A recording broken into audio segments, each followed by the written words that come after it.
Hello and welcome to another episode of the DTF podcast. Hey, I got a bone to pick. Guys, I am so fired up. Sleep deprived and all. I'm happy to be here.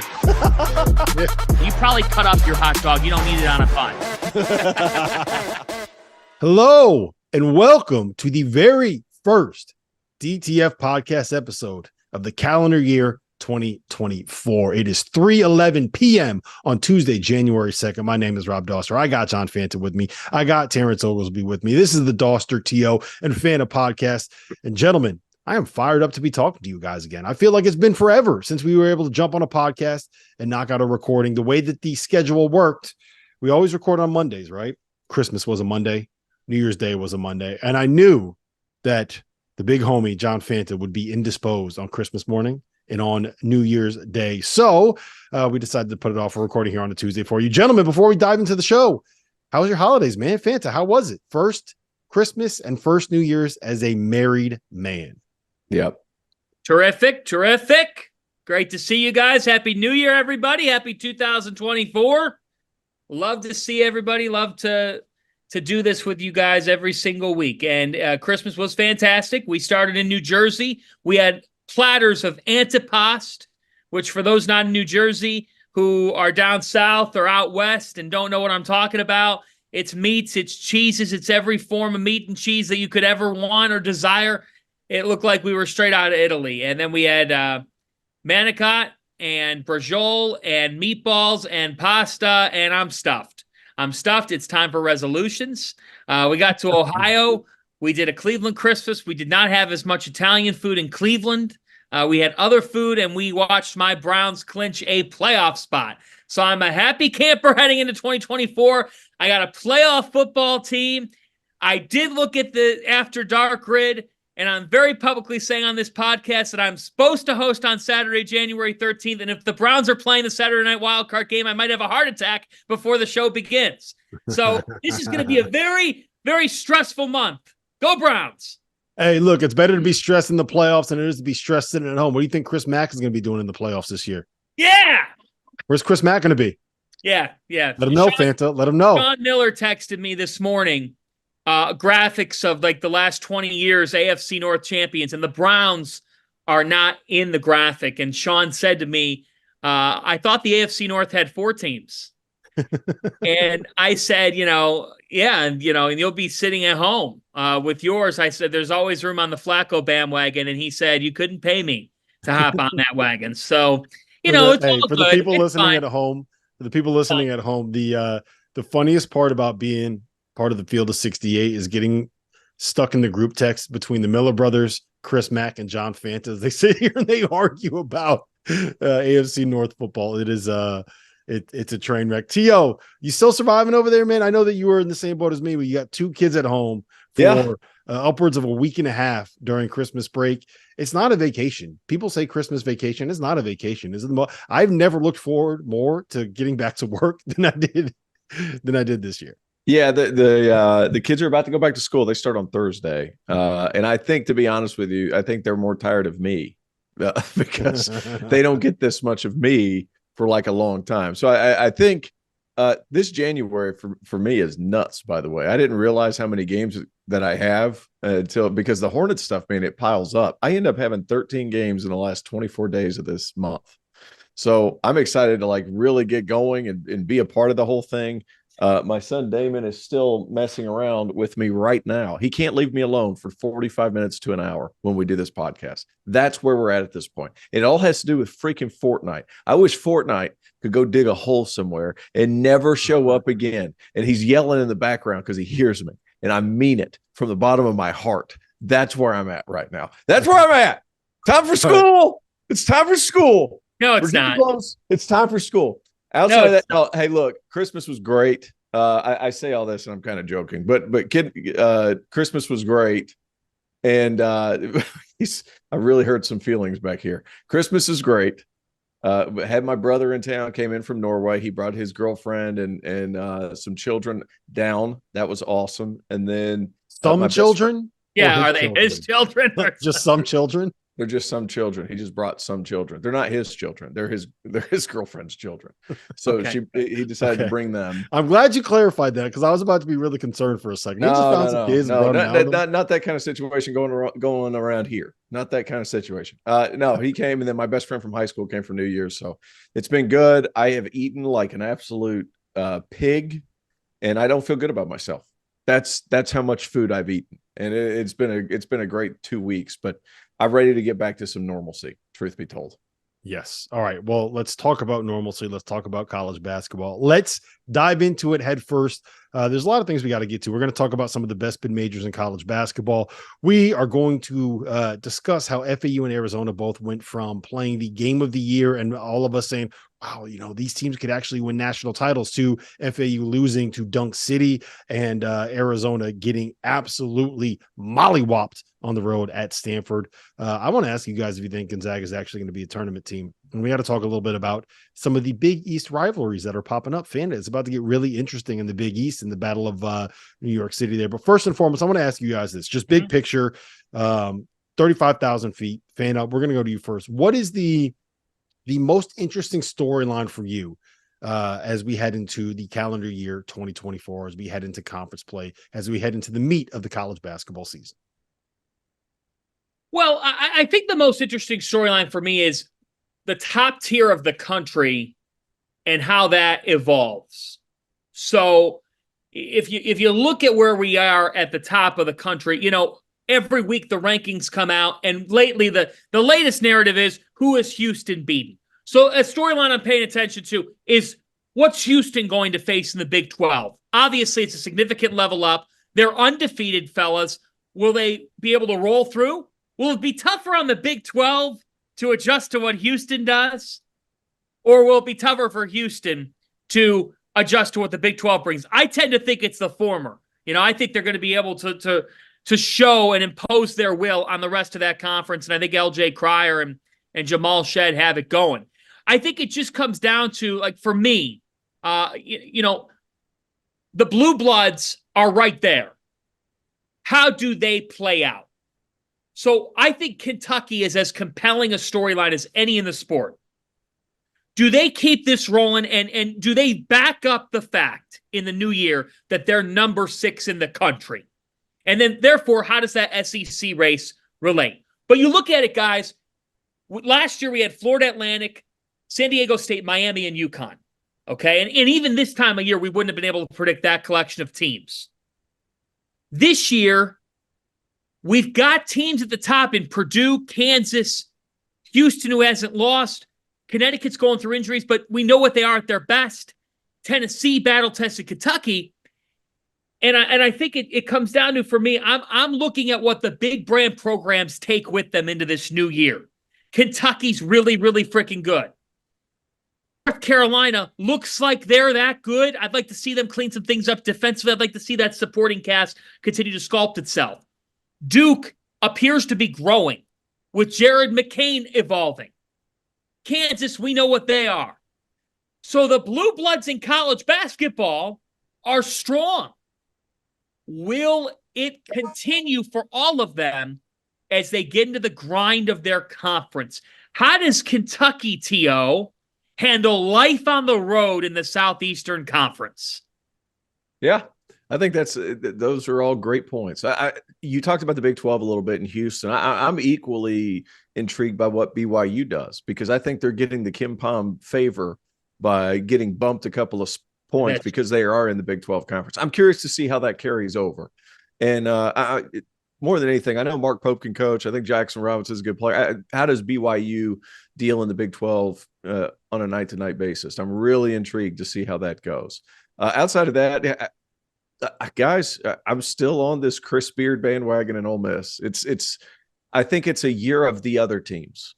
Sometimes when we look at some of the really good teams in some of the power conferences, some of the other teams, Clemson in the ACC, I think Ole Miss is good. Can it be one of those things where it's not one of these popular blue blood over the last 10 years traditional like powers? Can there be somebody else emerge and be towards the top of the league? That's more so than anything kind of what I'm concerned about. And I talked to our man Matt the other day.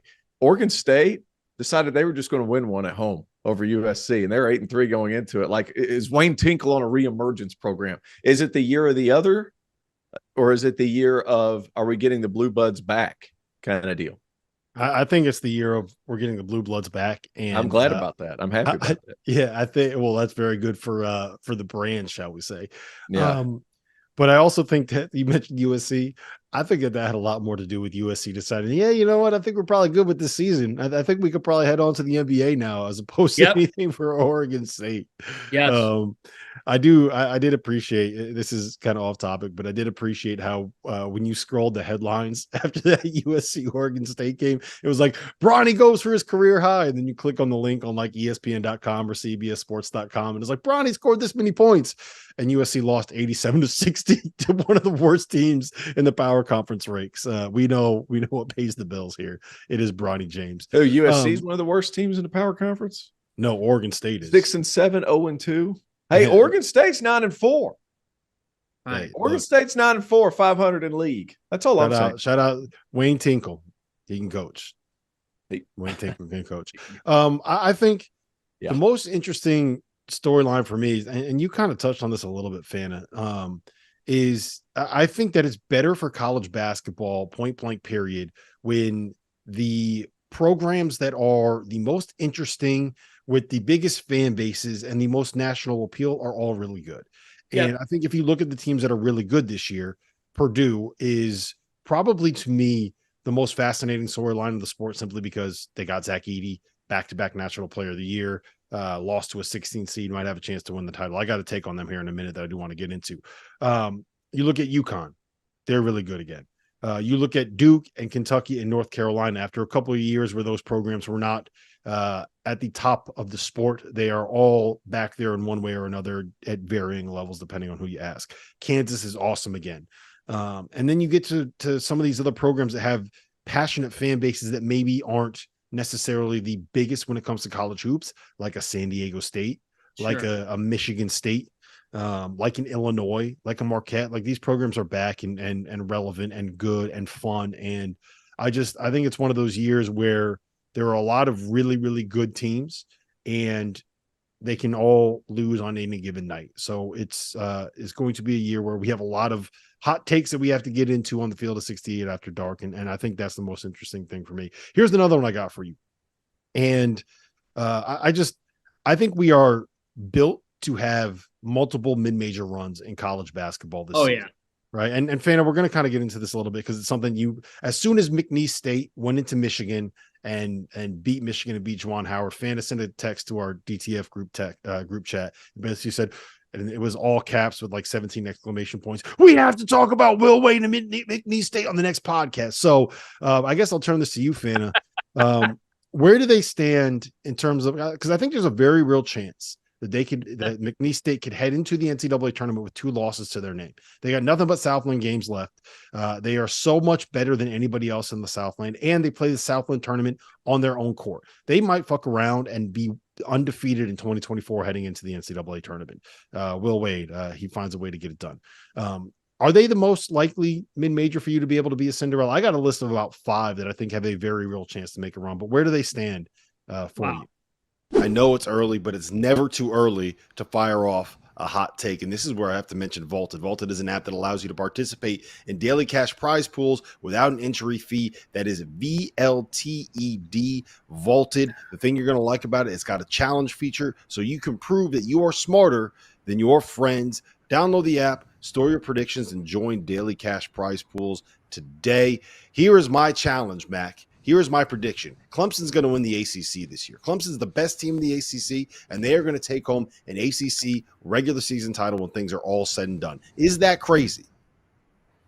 No, that's not crazy at all. Not one bit. In fact, I don't want to say they're the favorite, but I think if you were a betting man, based on who they've played and how they've played, I don't think it's crazy. When those students get back from Christmas break and the ACC starts really getting rolling, it's going to be hard to win at Clemson. And those guys are built to win on the road. I love Brad's teams in terms of their toughness in the half court defensively. I don't think it's crazy at all. I think Clemson's a quality team. Well, they're certainly up there in terms of are they most likely. I mean, they if I had put a group of 3 to 5 together, they'd have to be in there. And the reason being is the fact that they could show up to Michigan and Shahada Wells has that. Shahada Wells. What a great name, by the way. He's Sorry, a great I just name. had to do that. Great name. Terrific player, averaging over 19 points per game. And, he hasn't even shot the basketball on the level he's capable of. DJ Richards Jr., guys, is having a terrific season. I mean, he's shooting 48% three. And he was the Southland Player of the Week previous to Christmas. What's my point? You have serious stud power. Like you've got guys that can go out and have that type of game. And in the NCAA tournament, you need to have that. A lot of times the teams coming in, you watch the Open in March, right? And I'm simplifying things here. And they say, this guy can do it all. He is that, he coming up in the 5-12. And it's like, sometimes that guy can get you a win. It's the teams that have 2 or 3 of those fellas that can make a couple of wins happen. If I were to package together mid-major programs that could make a run, I'd put Grand Canyon in there. Oh, yes. I would put Princeton in there. Princeton has the one defeat to St. Joe's. I mean, guys, St. Joe's is good. I'd put them in there if they could ever win the Atlantic 10 tournament. By the way, I'm the only thing I would push back on is I refuse to call A10 and Mountain West schools mid-majors. They're just never going to be mid-majors to me. Well, I understand that. However, I think we have an Atlantic 10 podcast. So say what you got to say. Make your point. You can make your point. If I was the Atlantic 10, I think they've got to find a way to circle back as a group and say, what do we need to do in order to get back to being a 4-bid league? Yeah. Or let's just start a 3-bid league. I think scheduling's got to be a little bit stronger there. And it comes off to me right now that they're not preserving their best. And when you're a league like that, like the Mountain West has done a great job of scheduling and managing through MTEs that they can be in and win. Yep. And they're no longer a doormat. The Mountain West is in the room, and they have a chair in the room, and we're going to get to them in a second. But, man, guys, I mean, Grand Canyon's there. Obviously, McNeese is there. Princeton is there. And I was on the New Mexico bandwagon to begin with. I'm not off of it. They got guards. They got dudes who can score. But the Mountain West is loaded with them, even though it's not a mid-major league. It's beyond that.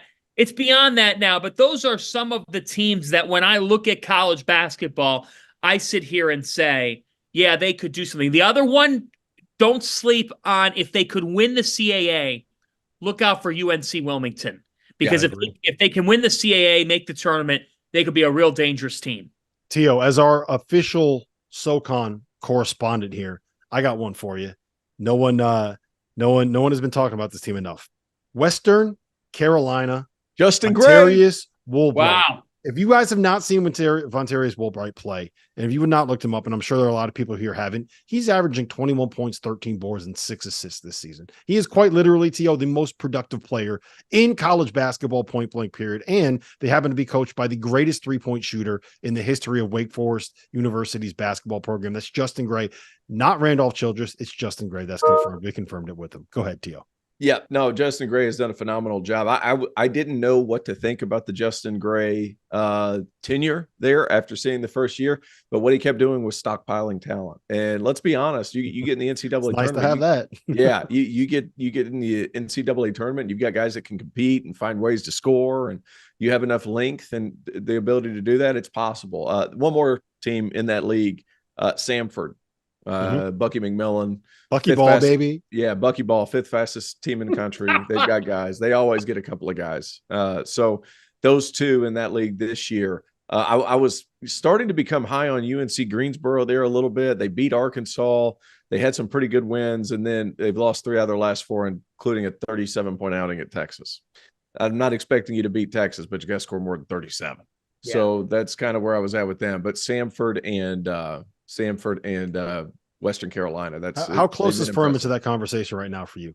They're not close right now. And it's nothing against Bob's still coaching his butt off. It's just a matter of, JP Pegues sat out last game with an ankle injury. Marcus Foster, who was their best player until he had a knee situation when they played Princeton.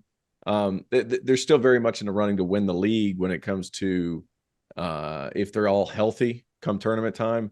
But right now, I would doubt, just because Jalen Slauson and Mike Bothwell were a lot to replace, and they're having a hard time finding consistency outside of Foster and Pegues. Yeah, one more. I'll give you one more.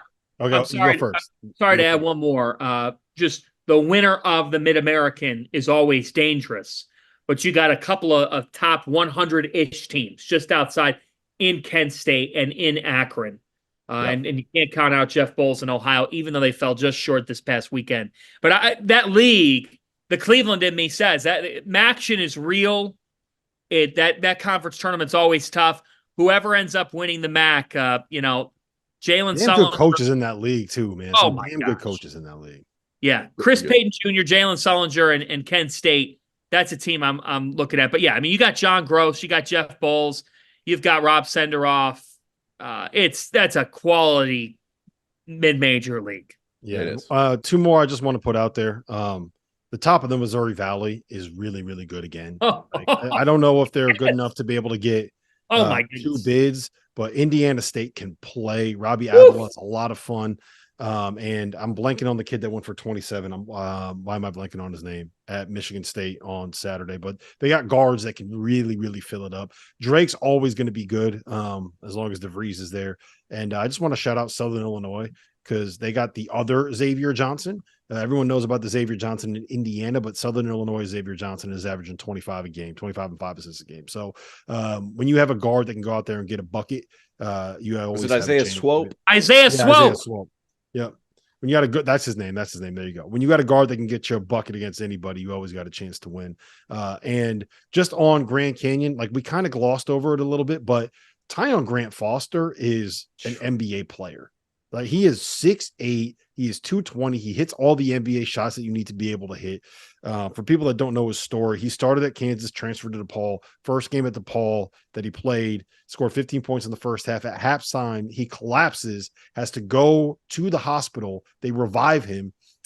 He doesn't get cleared at DePaul in the 2021-22 season, doesn't get cleared for the 2022-23 season, transfers to Grand Canyon, and now has a chance to be able to kind of showcase what he can do, and he's doing it, and they're having a great year. And he's not the only guy that they got there. Ray J, I'm blanking on his name, but they have a whole Ray Harrison. Yeah, Ray Harrison. That's the kid from Presbyterian, isn't it? Yeah. Why did I want to say? I almost said Ray J. Dennis, and I was Dennis, like, right? It's not Ray J. Dennis. Plus 9 on the glass for Grand Canyon. They really rebound the basketball.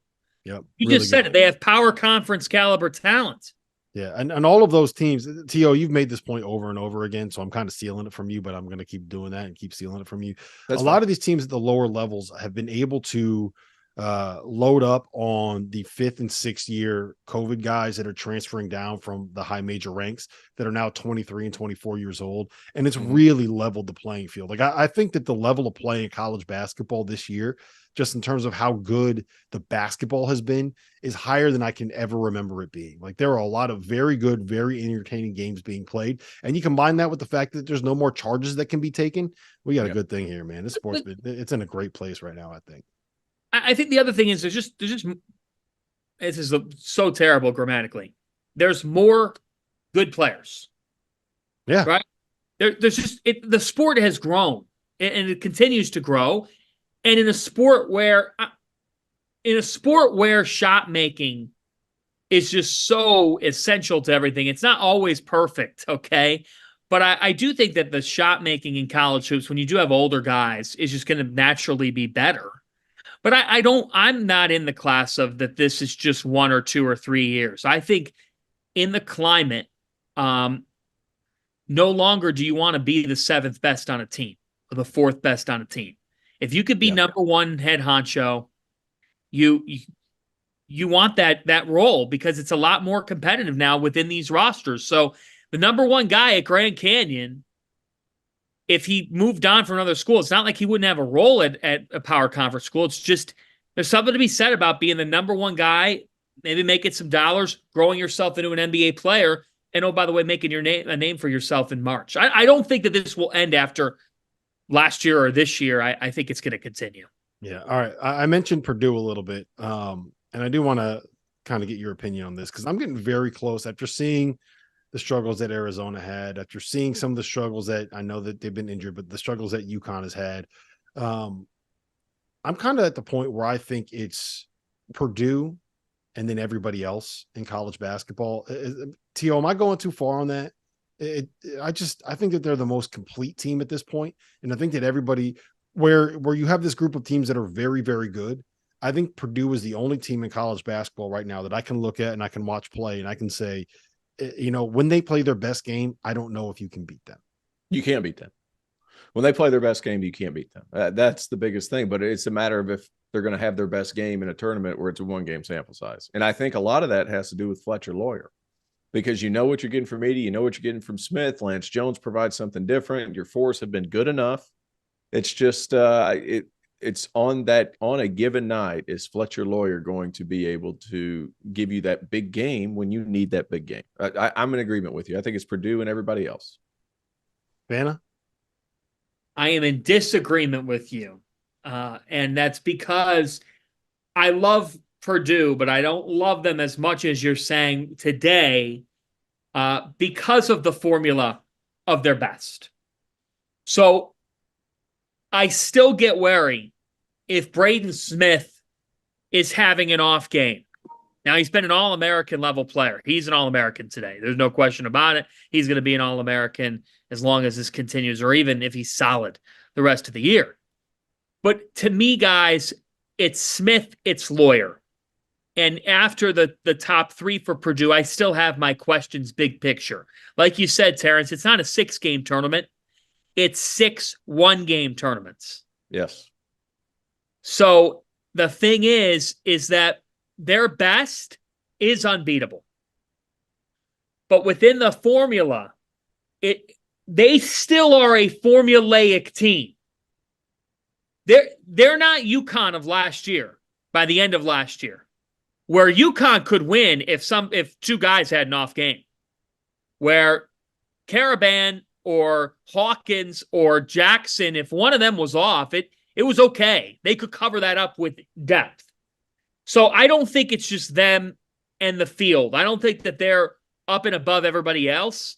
I think the Big Ten will cause them to drop games here in the coming weeks. As we record this podcast, they're at Maryland tonight, and everybody and their mother is going to say Purdue cruises to that win. I can tell you right now, Kevin Willard will have his team ready to play, and I would not be surprised if that was a close game with 3 minutes on the clock. The Big Ten is not as good as it's been. It's still very difficult to win on the road in that league. I'm not ready to proclaim Purdue king. Yeah, I mean, it's difficult to win on the road everywhere. Just look at what happened when Purdue went to Northwestern, who is Northwestern, but they also lost to, was it Chicago State they lost to at home? So it's not like they are completely unbeatable. But, Fubui's going to go for 31-9 and no turnovers, and you're going to force 3 turnovers as the team. Kind of is what it is. The only thing I'll say is this, and I kind of hit on this point a little bit. It's just, I feel like Zach Edey, you can kind of pencil him in 24-10 no matter what happens, right? You can kind of pencil in 10 fouls to your big guys. I think we know at this point that Braden Smith is going to find a way to get to that right-hand pull-up and is going to hit 4 or 5 of them and probably going to end up with 15 points, 6 assists at some point in the game. I think we know that there's going to be somebody else on that floor that is going to step up and find a way to make some shots. And when all of that is happening, I just think it's very, very difficult for anybody to be able to do what they have to do to be able to beat them. Like Northwestern needed a damn near perfect game at home to be able to have and it still went to overtime. Right. So that doesn't guarantee that they're going to win it. But if I said to you then, Purdue or the field for the title, it's always the field. It's never not going to be the field for me. You know what I'm saying? It's never not going to be the field. I just think that what your argument right now is that they're just firmly the best. That I just think that it's not an argument who the best team in college basketball is. Doesn't mean you're going to win the national title. I just don't think it's an argument who the best team in the sport is. Well, they deserve to be number one, but I don't know. Kansas, to me, as much as we criticize them, they're still damn good. Yeah, you know what? It really sucks that we didn't get the Kansas-Purdue matchup. Like, maybe, do you think that we can get Matt Painter and Bill Self on the horn, T.O.? Can you call those guys up and make this happen? Can we just put us all in a group chat? I'll put us all in a group chat. We'll set it up middle of February. But hey, you know what? Let's get it on the field of 68. Who says no? Nobody says no. Let's do it. We'll run it back. Last year we were in Greenville for Furman and Stephen F. Austin. This year, where are we going? We got to find a good spot. No, we got to do Greenville. I just Greenville again. I'm less than 15 minutes from that arena we did the show at. All right, let me. Our crew only works out of there. Yeah, we only work out of Bon Secours. Yeah, and Phantom, what you missed. T.O. took us to a pretty fun club later on that night. We were only there for like 5 minutes. We were there for 5 minutes. The night that then I left early. Hey, you know what? It was one of the best power moves I've ever seen anybody pull. And I don't know if I've ever told this story, but it was me, T.O., and David Bentley. Shout out to David Bentley. And we walk up, and there's a line like all the way down the block. And me and Bentley are like, we're not. What do we do? We're not waiting in this line to go in this club where everybody's 10 years younger than us. And T.O. goes, hold on. And he walks up to the front and he says literally 3 words to the bouncer and just turns around and goes, he got us in. I've never been more impressed with anything in my entire life, T.O. You're welcome. You're welcome. I've got a gift. As you guys know by now, we've partnered with BetMGM Sportsbook for this college basketball season. We're going to be using BetMGM lines to make all of our picks and predictions throughout the college basketball season. And we are going to have special offers for you, the listeners and the viewers on the field of 68 each and every week during the season. If you haven't signed up with BetMGM yet, use the bonus code FIELD1500 and you will get up to a $1,500 first bet offer on your first wager on BetMGM Sportsbook. Here's what you got to do. Download the BetMGM app. Sign up using the bonus code FIELD1500. Deposit at least $10 and place your first wager on any game. You will receive up to $1,500 in bonus bets if that bet loses. Just make sure you use the bonus code FIELD1500 when you sign up.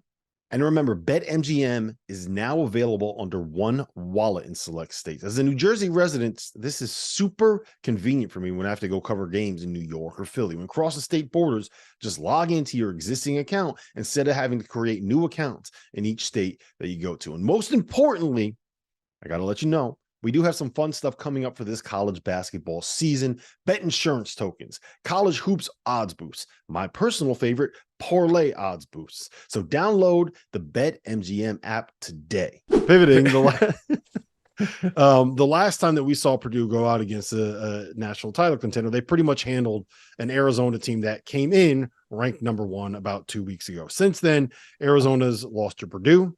They lost a double overtime thriller in Las Vegas in what was effectively a home game for them to FAU. And then they went out and they got absolutely smacked by Stanford. At the same time, FAU followed up that win over Arizona with their second quad 4 loss of the season at Dunk City, who had 5 wins on the year coming in. 3 of them were against non-division ones. T.O., who are you more worried about right now, FAU or Arizona? I'm not really worried about either one, to be honest with you. And FAU bounces back tonight. I think they play East Carolina at home.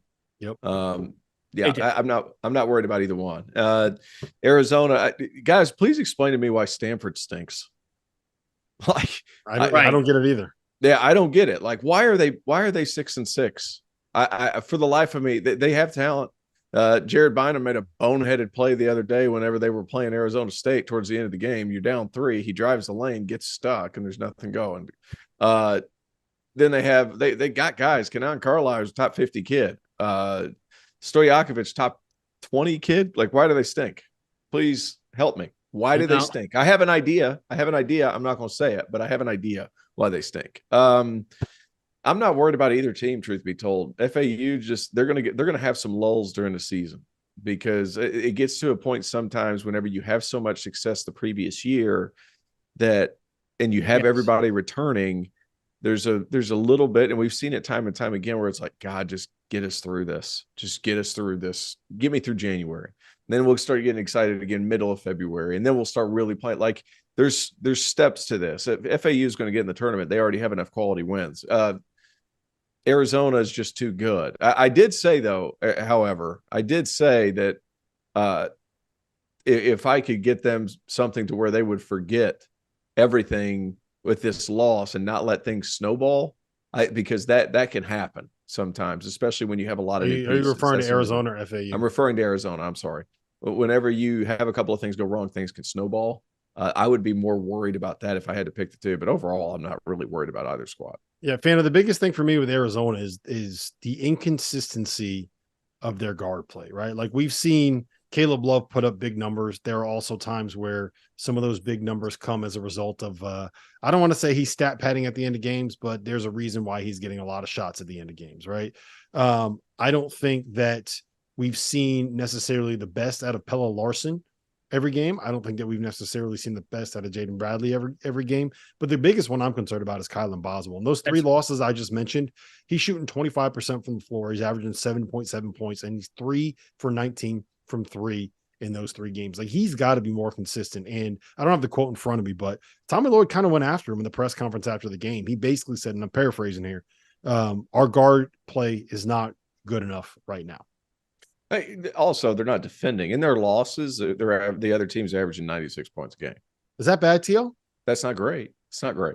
Yeah. Well, and Boswell, Kylan Boswell's the guy I zone in on. And it's not to pour it on one player, but Kylan, we know how good you can be. And right now, it's not close to that level. As you just alluded to, 8 for 31 from the floor in the last 3 games. And I thought it was interesting. The Cal game, now they won the game. He shot 2 for 4 in that game. It's the 2 surrounding games. 4 for 16 against FAU. Now I could spin this and say, wow, Boswell went 4 for 16 against FAU. Arizona was in position. They could have won that game. They lost the game by 1 in double overtime. But against Stanford, 2 for 11 and 1 for 7 from 3.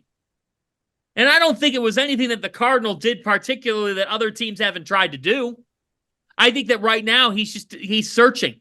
He is searching. I think a guy sometimes is searching when he comes off a bad game, right? He goes 4 for 16, really not up to speed. Comes back and kind of limits. He plays within himself a little bit, tries to make the easy lay-in earlier, but it only takes 4 shots. Then he comes back the following game. You didn't have this, Terrence. Okay. I hope he doesn't. I'm not picking up. I hope he's not listening live. No. But I think that Stanford in that game, you're exactly right. More than anything, this team, they've got dynamic offensive players. Okay. But Caleb Love's never been known for his defense. Okay. And Boswell's clearly searching. And so as a result, he's now, when you're searching offensively, do you defend at the same level? No, you don't. So this team has to get back to who they are. And they've got to get back. The reason why they got off to such a great start to the season, you know what they used when they went to Duke and won? They defended. They were the tougher team. They were the tougher team early in the season. They've been the tougher team in a lot of games. They were tougher than Wisconsin. They were tougher than Michigan State. People forget Michigan State was right there with Arizona on Thanksgiving, like right there. And Arizona in the last 4 minutes of the game shut their offense down. Arizona's got to defend a lot better. Yeah. So here's my take, and tell me if you guys think that this is crazy. I'm not worried about either of these teams. And Tio, you do a lot of NBA stuff now. You know how they talk about schedule losses in the NBA? To me, I feel like both of those were schedule losses. Florida Atlantic, for some reason, went on the road to play an in-state rivalry game in between league play starting, in between the end, like playing that Arizona game, and having that game be in between Christmas and New Year's, when I guarantee that those kids weren't locked in at all. And you could see it with the way the game started. They were down by 13 in the first half at one point. FAU didn't care about that game. There was no motivation for that game. You could kind of see it on the players. They didn't start playing to the second half, and by then it was too little too late. They let FGCU a little bit of confidence. Arizona, that game came on New Year's Eve. It was the second game of a road trip to the Bay Area. This team was in like the San Francisco area for basically 4 days after Christmas, heading into New Year's. They go out and they absolutely obliterate Cal. The second game on that road trip on New Year's Day, when I guarantee every single one of those dudes is thinking about what they're going to do when they get back to campus to celebrate New Year's Eve. They go out against a team that is way too talented to be 6-7, when Arizona's just looking at it as this team is 6-7, and they go out, they don't show up in the first half. They let Kaden Carlisle he had 28. and they let him get going in the first half. I think at one point they were up by 16 in the first half, and they let it again. You let a team get confidence, you let them start playing well. You're not playing your best, you're not locked in. It's very hard to turn it on. I'm not worried about either of those teams because I don't think that they're going to be in a position where they're not going to actually show up moving forward. Does that make sense? Yeah, it makes sense. It makes sense, and it also, you're absolutely right, Terrence. FAU, when you're coming off that type of a high that they had, it's hard to do it every game. Mm-hmm. It's hard to do it every game. I even thought of that when you were breaking down Furman. When you come off such a great high of winning an NCAA tournament game, it's hard to get up every game, especially when at the end of the day, it comes down to 1 week in March. Yeah. Hey, another thing too, you were talking about, Boswell's searching for offense. There's other guys that are in that same boat. There's a kid for Furman, Alex Williams, who had a couple of games. He was averaging like 26 a game over a 3-game span. He goes 0 for 7 in the subsequent game, and then the rest of his game starts to deteriorate. Like, I wish I would have learned this earlier in my life, besides like the last two seasons I was playing. Like, if you're struggling shooting the ball or you're struggling to find offense, focus on everything else, and that stuff will find itself. Like, if that's not the focus of your game, then it kind of happens organically. Alex Williams is struggling with that. Boswell obviously struggling with that a little bit. Did you do that? Did you do that? As I got older, I did. When I was in college, it was like, shit, man, I just got to find a way to get more shots up. Now, like when I was my last 2 seasons, it was like I have to find the other things. Yeah, it's that veteran mindset, man. Yeah, it is. I got a hot take for you guys. I think Gonzaga is in very real trouble of missing the NCAA tournament this year. Really?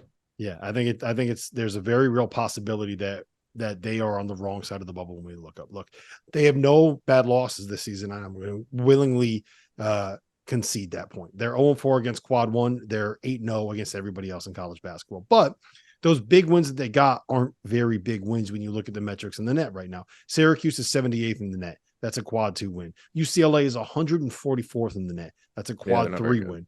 USC, they are 91st in the net. That's a quad 2 win. They lost at Washington. They lost to UConn. They lost to San Diego State at home, and they lost to Purdue. So if you look at where their numbers are right now, they're 57th in the net. Where are they going to pick up these big wins, right? San Francisco looks great in the net. I don't know if that's something that's going to continue. Despite being 8-6, St. Mary's is still top 50-ish in the net. I don't know how long that's going to last once you start playing some of these league games. They got a game at Kentucky on February 10th that I think they probably have to win if they really want to find themselves in a position to be able to be an at-large team. Is that crazy? Am I reading too much into this?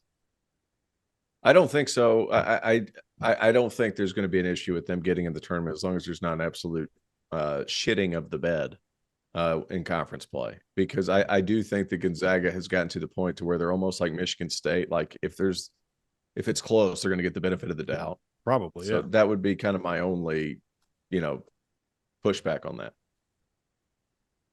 Yeah, I think you're absolutely right. I don't think you're going too far on your take, Rob. But because they really have struggled, and it's the first time in what feels like forever. I tweeted this on Friday night watching them play San Diego State. It's the first time in a while where I'm watching them again, and I'm like, wow, they don't have enough. They don't have enough as some of these other teams.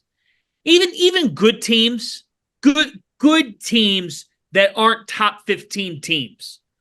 Sometimes you'll say they have enough on their best day, but it's about getting to that best day. Gonzaga, they don't feel poorly coached. They feel well coached. Mark Few's always going to have them coached up. It doesn't feel like they have enough at the 2, 3, 4. It doesn't feel like they have enough shot making off of Ryan Nembhard. And Anton Watson's having a good year, but if he's your best guy at times, I don't know how that's a formula. Who's their pro? That's it. Who's their pro? That's it. They haven't missed the NCAA tournament. Holy crap. Since, is it 1998? Yeah. Yep. Since before the Elite Eight lost to UConn. I mean, that's insane. But yeah, I think they'll get the benefit of the doubt, but you're right. they just don't have enough pro talent on that team where, you know what happens when you don't have enough, when you're not loaded with firepower. Like, they could walk into these arenas in the WCC and just out-talent people for a good portion. Well, that's the thing. I don't think that that's necessarily going to be the case this year. Like, you're going to walk into Santa Clara and you're going to get a dogfight this year. And I don't think it's something where you'd be shocked to see Gonzaga lose on the road at Santa Clara. I don't think you'd be shocked to see them lose to San Francisco at home. You know, I don't think you'd be shocked to see them lose to Loyola Marymount. There's some good teams in that conference. And Rob, they've done that before, but they had the non-conference results to mask it. Mm-hmm. Now they do not. And that's why if you look at bracketologies today, they're slotted in like an 8-9 game. Yeah. Our buddy There's Mike, 8-9 game. I think that's where they need to be. 8-9, maybe 10. Like, they'll get in, but it's going to be, yeah. I'm with you, Rob. There's just not enough. Like, you're absolutely right. The Dusty Stromer kid, I saw him play quite a bit whenever he was on the circuit, and I was like, he's okay. And it just didn't seem like a Gonzaga type talented guy. That's kind of where I'm at with these guys. Pronounce the last name of the big Ike. Yeah. Hey, like, he's fine. He's not like a program changing talent like Drew Timme or Chet Holmes. Like, they're just fine. The team is just fine. Yeah, and the way it's set up for them in their tournament is the fact that, like, they only have to win 2 games to win their tournament if they take care of business in the regular season. So it's geared for them to be fine. They're just okay this year. Yeah, that's kind of where I'm at with it too. I think that they're a lot closer to being on the bubble than people realize. They're probably going to get in because they'll just figure it out. And like, Mark Few's going to do Mark Few stuff. But I think I don't want to say like it's the least impressive Gonzaga team that I can remember since I've been covering college basketball like this. And I don't think that that's necessarily a hot take. I do want to hit on the Big East a little bit. We can talk some Marquette Creighton, but I think it's much more interesting to get into the budding rivalry between Dan Hurley and Rick Pitino. There's a lot of angst there. There was a lot. I think that we've seen them kind of sniping back and forth in the media. Rick Pitino came out and said that they're going to play every game at Madison Square Garden except for UConn, which are going to play at Carnesecca Arena. And then Dan Hurley came out and basically said, well, that's just everyone's trying to come get what we have. I think that you have, I don't know if you would call Hurley a brash young newcomer, but he's definitely brash and he's definitely a newcomer compared to Rick Pitino. Whereas Rick Pitino, he's new in the National Championship Coaches Club. Yeah, he is. And I don't know if Rick Pitino necessarily likes that he's coming in. And I will say this, having 2 native New Yorkers, and I am going to call Hurley a native New Yorker. Jersey City is effectively New York when it comes to the personality of the people that live there. And having them kind of snipe back and forth in the Big East. Would people be upset with that statement? Yes. Okay. Yeah. Just curious. Sorry, go ahead. The New York, Jersey mindset, the tri-state area mindset. Let's call it that. Yeah. Thank you. The people of Jersey City demand more respect. St. Peter's University is not in New York. Yeah. Okay. You're right. But it's the same kind of mind. It's the same. If you're from Jersey City, or you're from New York City, you're the same dude, right? You just happen to have been born in a different zip code. Either way, I do think it is a lot of fun watching these two go back and forth. And I hope that over the course of the next 3 to 4 years, this turns UConn St. John's into the kind of rivalry that UConn St. John's should be. If those two coaches hate each other, those are 2 big personalities, Fanta. They are. They absolutely are. Dan Hurley's coming off the national title. He's at Connecticut. UConn has they're a blue blood program. And so they're allowed to feel what they want to feel. They're allowed to say what they want to say. You can talk a big talk when you've walked. And guess what? They did more than walk. They dominated last April. They won their 5th national championship since 1999. They've earned the right to do all the talking they want. Having said this, on December 23rd, the Saturday night game between UConn and St. John's in Hartford, Rick Pitino, who's now back in the Big East, new to the Big East, to this version of the Big East, he didn't like the idea that in a continual war with the officials, coaches are going to battle with the officials throughout games. Pitino didn't understand how he's in his first year at St. John's, and this guy on the other side is basically running ship in this game. And you could sense that Pitino had issue with Hurleyisms that happened throughout the course of games. Dan Hurley is worth the price of a single camera feed on him in a corner. He's all over the place during games. The jacket will fly off. It'll come back on. He races up in the air. He does all kinds of things. He's got this going on. He's going to the crowd. The point, he's got the angry faces. Well, Pitino took issue with it being a 71-year-old man who's won national championships, been to, 7 Final Fours. This guy has seen it all. He got pissed. They're both not happy with each other. Pitino says in the press he knows exactly what he's doing, folks. No, he's not scared. He's Rick Pitino. The guy literally was on a milk carton on the news for all tons of negative press for years. He ain't scared of shit. He's seen it all. So, but he says, we're going to play UConn at Carnesecca Arena. Fully damn knowing that Madison Square Garden went, that's a game for us to make money on. We make a gate. What the hell? You're playing it. No, he knows exactly what he's saying. Now, we'll see how this situation evolves. I'd be very shocked if UConn, in fact, is playing at Carnesecca next year. There's going to be cooler heads that prevail and business people that fly in and say, we aren't doing that. We make a gate at St. John's. Also, the Big East isn't going to have a lower profile game played on the campus of St. John's. They're going to play that game at Madison Square Garden. But this rivalry is great. It's not good. It's great. It's shades of the 1980s. You have two coaches. This is like Calhoun and Pitino back in the day, right? Or Boeheim and somebody else back in the day. This is Carnesecca, Thompson BS. I think it's all in good fun. It's great fodder. And when St. John's and UConn meet February 3rd at Madison Square Garden, there's going to be some juice inside that building. On back to Saturdays in the Big East, you'll have Ed Cooley's return to Providence, which we'll be at. And then the following Saturday, you're going to have Pitino and Hurley meet again. And I don't know if they're going to shake hands. We're going to find out.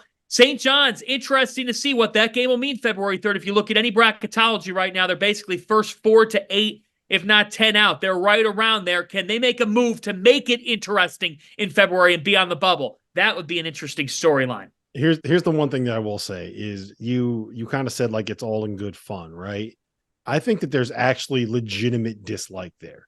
There is. I love Dan Hurley. I love the way that he coaches. I love his mindset. He has really tapped into the way that UConn fans kind of view themselves as better than everybody else, right? And I mean that respect. Like, look, I am a UConn fan, okay? But UConn fans can kind of view themselves as a little bit holier than thou. And what was the line that Ed Cooley had? It was arrogant and he said something in the press. I can't remember what it was. It was arrogant and something else, but idle. Arrogant and entitled, something like that. But it's actually true. Like when you've seen 5 national championships in 25 years on the men's side and 11 national championships in like 25 years on the women's side, you start to carry yourself a certain way. And Hurley has really, really embraced that. And I think that rubs people the wrong way. And when you are Rick Pitino and you're walking into a building and you don't have a coach kind of being like, oh, wow, look at that. That's Rick Pitino over there. I'm coaching against Rick Pitino. Oh, shucks, look at that. I think that kind of bothers him. And then when you see Hurley do his early stuff on the sideline and you're Pitino and you're like, fuck this dude. I think that there's actual dislike between those two guys. And I honestly think that is a great thing. Tia, what are you saying? I think it's a great thing for the Big East. I think it's a great thing for the sport. Let them hate each other. This is going to be awesome. We talked about McNeese State earlier today. What if we added one more coach to the Big East next year? Fire me up, boys. Fire me up. That's all I'm going to say. I mean, who couldn't see this coming? Right, exactly. Exactly. I mean, it's legitimate dislike. It is. I didn't mean it like it's all in good fun. It's not. These two don't like each other. It's all in good fun for us. This is awesome. Yes. Yeah, it's awesome. No, look, if you think ego isn't a massive part of what Pitino does, you're lying to yourself. It absolutely is. And I think the fact that the ego met the ego, and there's some egos in that league, but those two, Hurley coming fresh off a national championship, wearing his hat backwards at Peach Jam, feeling real cute about himself here lately. And then he meets Pitino, whose ego never leaves. And here's the deal. I don't want people to misconstrue that as like I'm saying it's a bad thing. You have to have it in order to be successful in whatever you do. Like to say I don't have an ego would be nuts. To say Fanta doesn't have an ego would be nuts. Rob's ego, if his head got any bigger, he wouldn't fit in the Zoom screen. So like if we were able to I don't say it as a bad thing. I say it as a complimentary thing, but whenever you have two billy goats on the side of a cliff, somebody's going to have power of that cliff, and those billy goats are going to run head to head. So that's kind of where I'm at with these two. Like, they're going to clash, and there's going to be more clashes throughout the course of this Big East basketball season. All right, Tio, here's what we're going to do. Take number 2. I need another comparison. You want Billy Goats? What else you got? I know you got something else in there. All right. No, you want another Billy? Like, no, they're Billy Goats. Yeah, they're give me old. another one. They're old stuff. He wants another comparison. Give me another comparison. Between the other two? Yeah. Shit, I don't know. I'll find something. You can't just pop that on me, Rob. You gotta have me going. They're two Billy Goats on the side of a. You ever seen these Billy Goats that get up on their two back legs and then they whack? That's those two. Yeah, that's those two. Yeah. No, you're 100% I'm excited. Right. I'm just. Oh, it's gonna be great. I can't. I mean, now the egos, the personalities. It's that Big East race is going to now with Klingen out as well. That kind of creates a different dimension to it. And so it's going to be, you just know that league's going to pick up hype as the Big East tournament rolls around. And, after a bit of a up and down start to the season, right now they're looking at, I'd say 5 tournament teams, and then we'll see what happens on the bubble watch. I think they get 6. I think get to 6. I think they'll get 6. Yeah. So give me Villanova, Providence, Marquette, UConn, and Creighton are all dancing. Yes. Right? And I think one of St. John's or Butler will be good enough to get there. Honestly, like if you look at what St. John's has done so far this year, here's who they've beaten.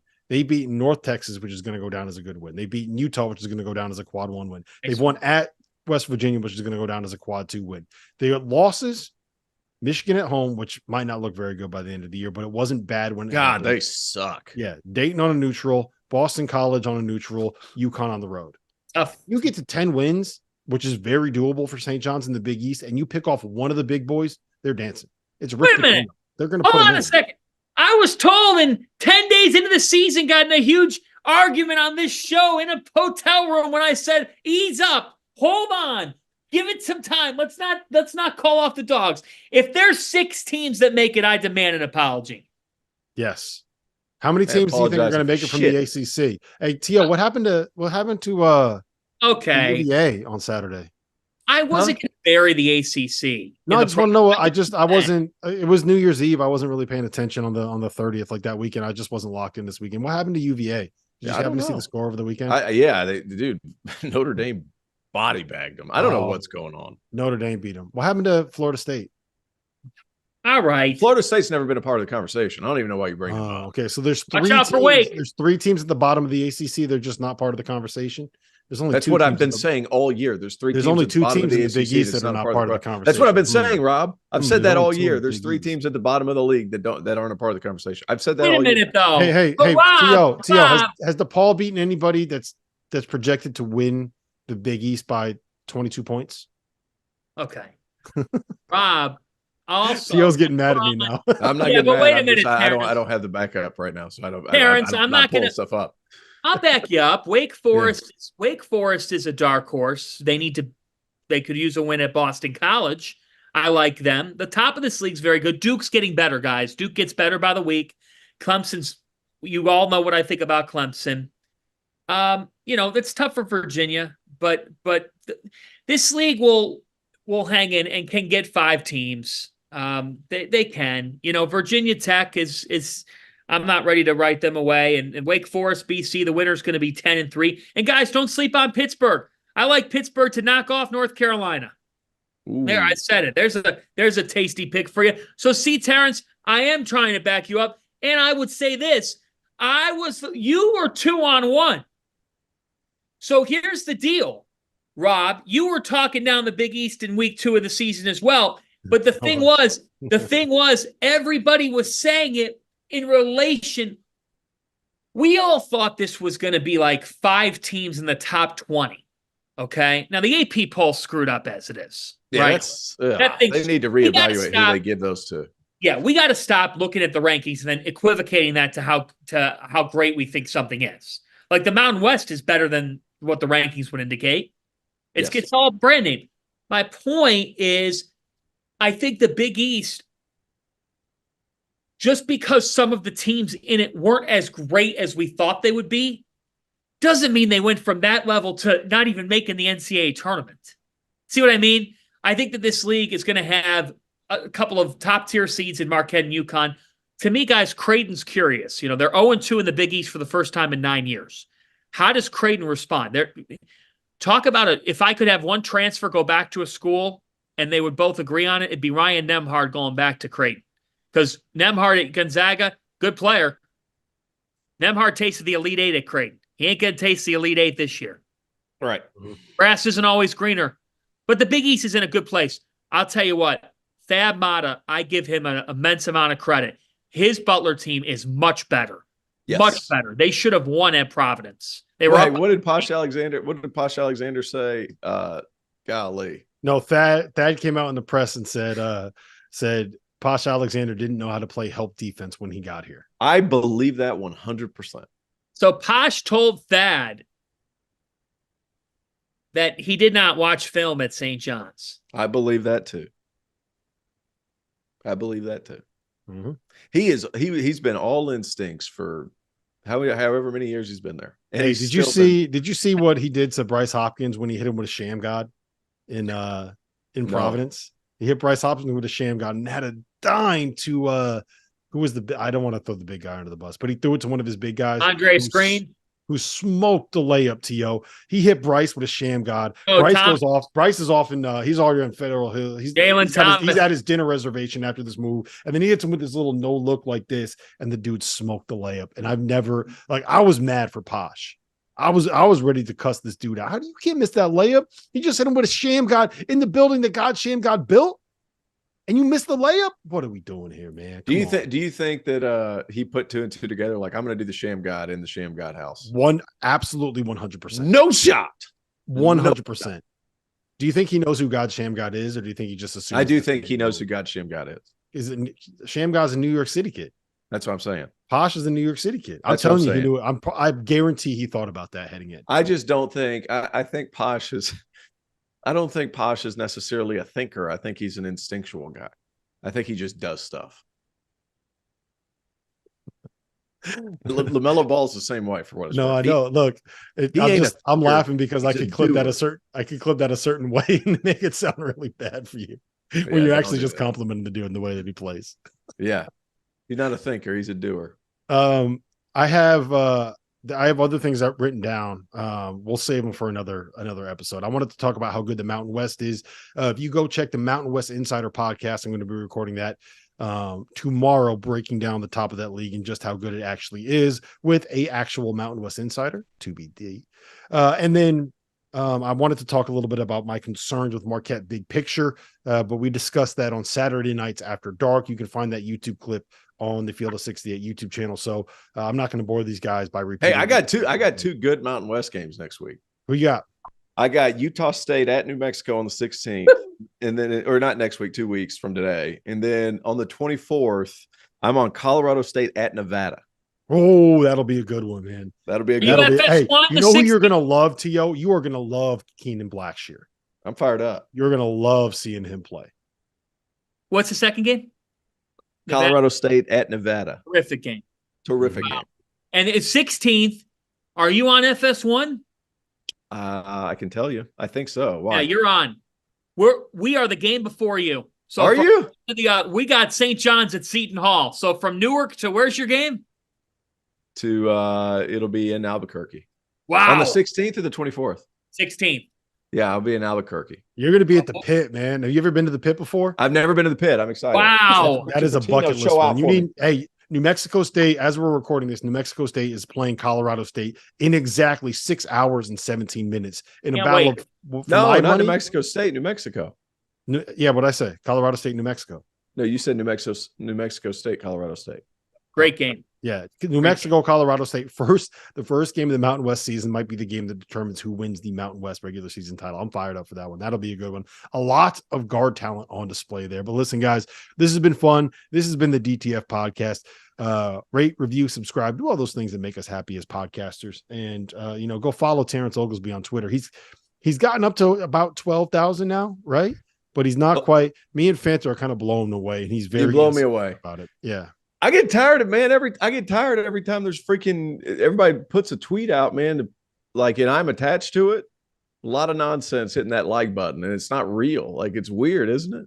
Yeah. Yeah. Oh, yeah. Twitter's taking a dive, man. Brutal. Sorry. It's true. It's always, I wake up every morning, and when I'll check my notifications on Twitter, I'll have like 15 random likes from bot accounts from tweets that are like 8 years old. Yeah. And I'll be honest with you, I'm scared to check my Twitter when I wake up in the morning. My wife's beside me.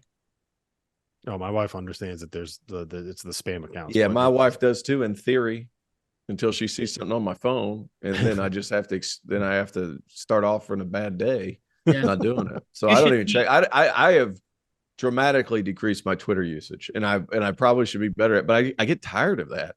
That needs to be fixed. You should see David Bentley's replies. Oh, David, hey, you ought to see him. Oh, Fanta's making this editing job so difficult for me today. That's very appropriate. That wasn't we can have Bentley. We can't give Bentley a shout out. Shout out to David Bentley. Shout out to John Fanta. Shout out to Terrence Oglesby. And shout out to Rick Pitino versus Dan Hurley, the greatest rivalry of our generation. This has been the DTF podcast.